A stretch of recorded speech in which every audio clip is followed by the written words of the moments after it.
आइंदा आने वाली नस्लें इनकी तैयार करदा तारीख पर लानतें डालेंगी, इसमें कोई भी शक नहीं। लेकिन सरदस्त इनका पल्ला भारी है, जो चाहें, जो जिस चीज़ का जो चाहे नाम रख लें। अपने सहरा को जन्नत निशान बताते रहें बेशक, लेकिन इस जन्नत में जो हरकतें हो रही हैं वो उस जन्नत में नहीं हो सकती जिसका जिक्र कुरान करीम में मिलता है, कोई दूर की भी निस्बत नहीं। अब मैं इस मुख्तसर जिक्र के बाद एटॉमिक एनर्जी और इसका पस मंज़र आपके सामने पेश करता हूँ। सबसे पहली बात तो यह है कि ये जो सेहरा भुट्टो साहब के सर पे बांधा जा रहा है, ये सरासर झूठ है। इसका सेहरा अगर किसी पाकिस्तानी सियासतदान के सर बनना चाहिए तो वो अयूब खान है। जनरल अयूब खान से ही एटॉमिक एनर्जी के कमीशन का आगाज़ हुआ है।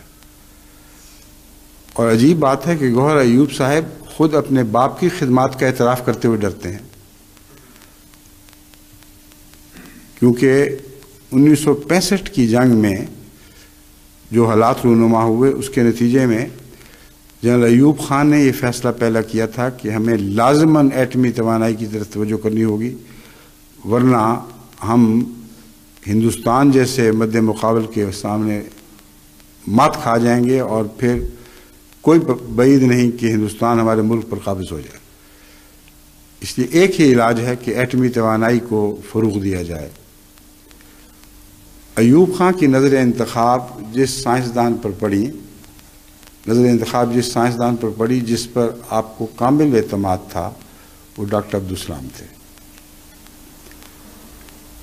डॉक्टर अब्दुल सलाम ने इब्तदाई और बुनियादी खिदमात सर अंजाम देने में ऐसा किरदार अदा किया है कि अगर कोई मौर्रिख शरीफ नफ्स हो तो उस किरदार को भुला नहीं सकता। और इस मामले में ऐसी सीक्रेसी से काम लिया है जिसके मतलब ये कहते हैं कि एमडीओ को हम हटा रहे हैं हर जगह से, क्योंकि ये अपनी बातें, अपनी राज की बातें दूसरों को बता देते हैं।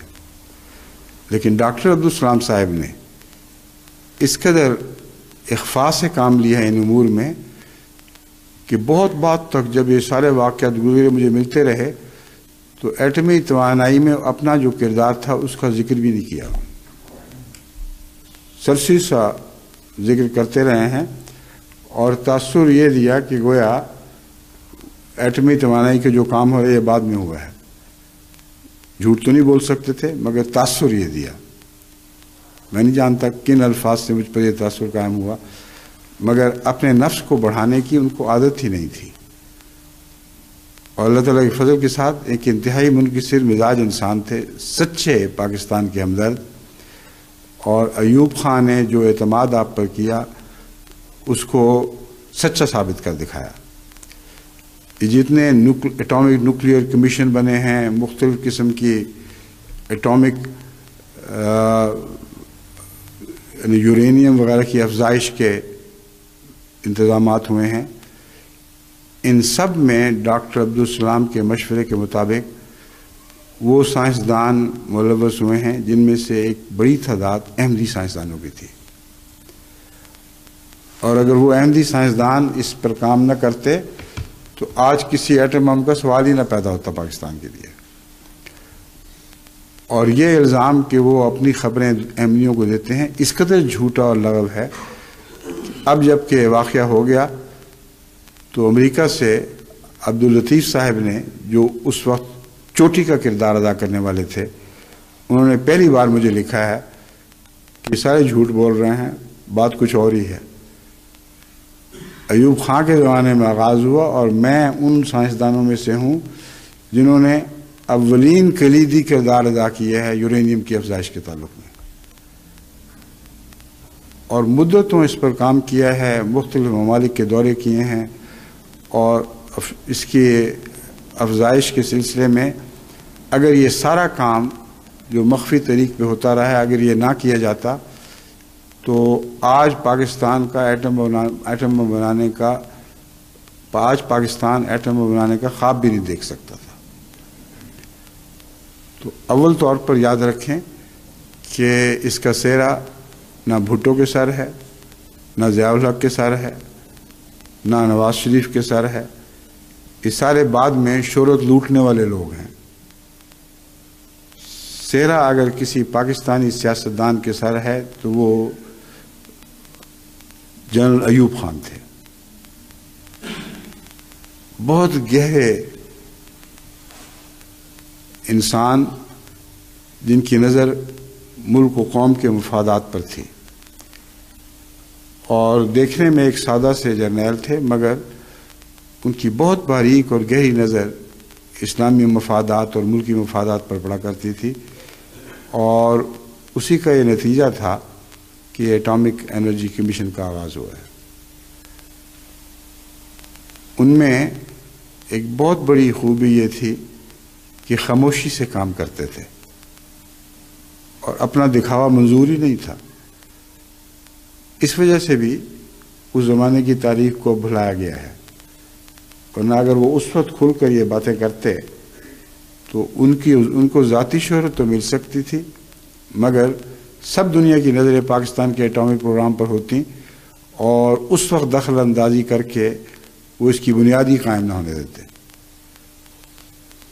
बस अपनी अना की ज़र्रा भर भी परवाह नहीं की उन्होंने, और एतमाद किया तो अहमदियों पर किया। और डॉक्टर अब्दुल सलाम ने जिन लोगों के नाम पेश किए उन सब को कबूल किया, और वही नाम हैं जिनमें सबसे बड़ा नाम इस वक्त मुनीर अहमद साहब का है। मुनीर अहमद साहब ने, जो बड़े जुर्रत वाले बाअखलाक इंसान हैं, एटॉमिक एनर्जी कमीशन में बहुत बड़ा काम सर अंजाम दिया। इसको मुनज़्ज़म करने में बाद-अज़ां इनका बहुत बड़ा का हाथ है, और ये तस्लीम करते हैं खुल के कि ये डॉक्टर अब्दुल सलाम साहब के लाए हुए थे और उन्हीं के एतमाद की वजह से इनको ये तौफ़ीक मिली है। अब मुनीर अहमद खान साहब ज़िंदा मौजूद हैं। आपस में ये लोग जितना भी फ़ख्र बांटना चाहें, एक दूसरे से छीन छीन के बेशक बांटें। उनसे अगर कोई पूछे बताओ कि एटॉमिक एनर्जी कमीशन का आगाज़ में सबसे अहम किरदार किसने अदा किया है, तो बिलाशुबा कहेंगे कि डॉक्टर अब्दुल सलाम ने। इन्होंने डॉक्टर अब्दुल सलाम पर जो मजमून लिखा उनकी वफ़ात के बाद, जो जिनीवा में पढ़ा गया या ट्रीस्ट में पढ़ा गया है, उसमें बहुत खुल के डॉक्टर सलाम की अज़मत के गीत गाए हैं। और इन सब बातों का अगर आज किसी गैर अहमदी साइंसदान को कतई यकीनी इल्म है तो ये मुनीर अहमद खान साहब है। मुझे यकीन है कि प्राइवेट मजालिस में जब इनसे पूछा जाएगा तो ये ज़रूर बताएंगे, लेकिन इस आगाज़ की तारीख़ का इन्होंने क्यों ज़िक्र नहीं किया? मेरे नज़दीक पाकिस्तानी हुकूमत और पाकिस्तानी मीडिया और पाकिस्तानी अखबारात इसके मुतहम्मिल ही नहीं हो सकते थे।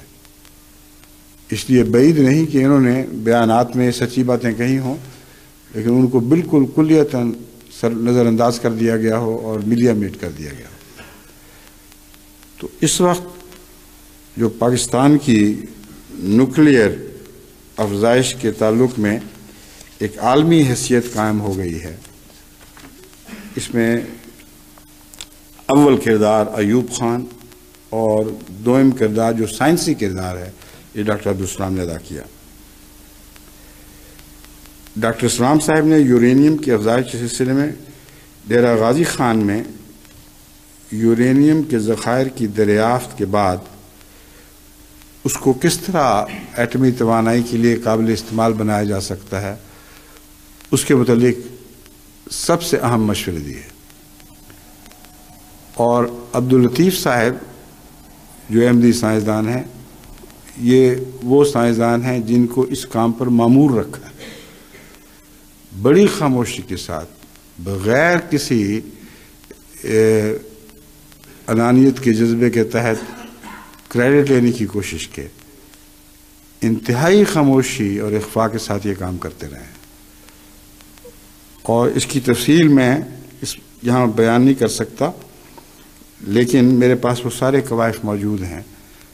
अगर मैं बयान करूँ तो दुनिया हैरान रह जाएगी कि अहमदी साइंसदानों ने कितनी खामोशी के साथ वो खिदमात सर अंजाम दी हैं जिनके बग़ैर पाकिस्तान न्यूक्लियर अफजाइश का कोई सिलसिला ही नहीं चल सकता था।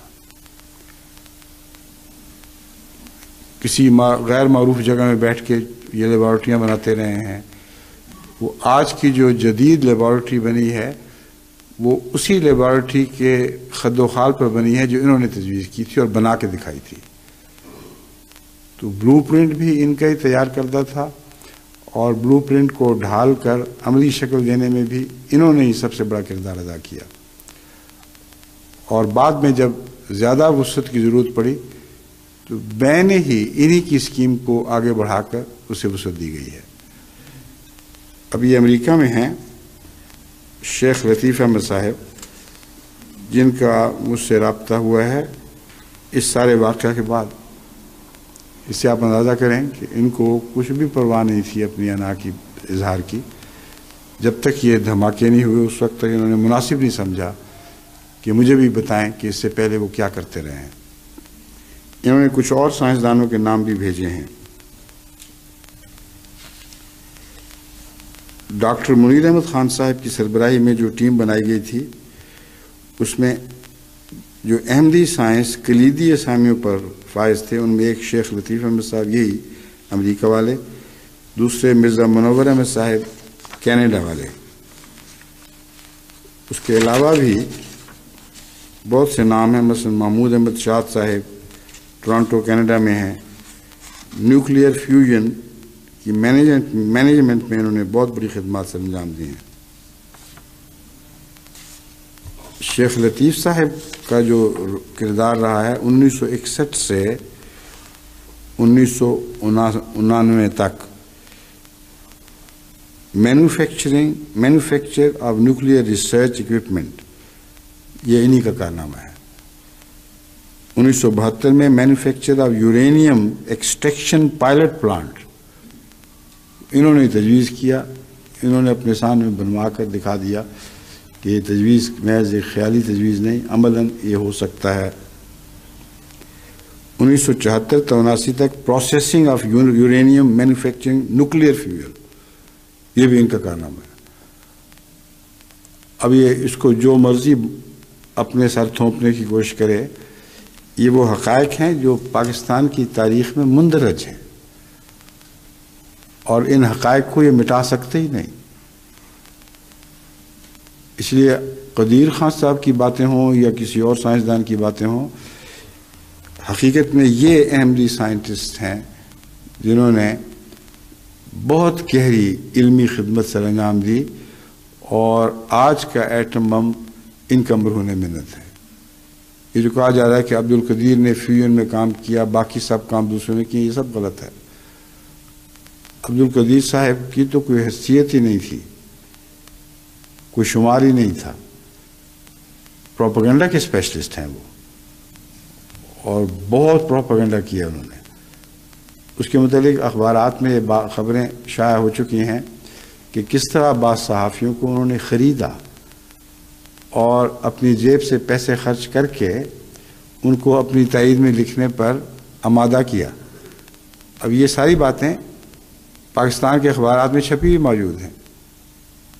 उनकी तफसील में मैं नहीं जाना चाहता क्योंकि मुझे पसंद नहीं कि अब्दुल कदीर खान साहब के किए किराए पर पानी फेरने की कोशिश करूँ।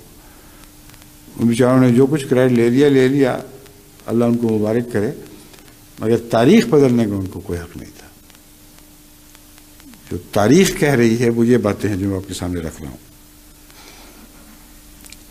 शेख लतीफ़ साहब के अलावा मिर्ज़ा मुनव्वर अहमद साहब टोरंटो का मैंने बताया है। इसी तरह डॉक्टर मोहम्मद अफजल साहब 1964 से 94 तक सेंटर फॉर न्यूक्लियर स्टडीज़ में लेक्चरर रहे हैं, यानी प्रोफेसर थे और एटॉमिक एनर्जी के साइंसदानों को न्यूक्लियर साइंस की टेक्नोलॉजी पढ़ाने में उन्होंने सबसे नुमाया काम सर अंजाम दिया है। जो टीम बनी है, बहुत सारे कसरत से लोग इन्वॉल्व होते हैं इस काम में। उस टीम को बनाने में भी अहमदी प्रोफेसर्स का दखल है। तो ताज्जुब की बात है कि इन सब बातों को आज का पाकिस्तान कुल्लियतन भुला रहा है और एक नई तारीख को जन्म देने की कोशिश कर रहा है जो सरासर झूठी है।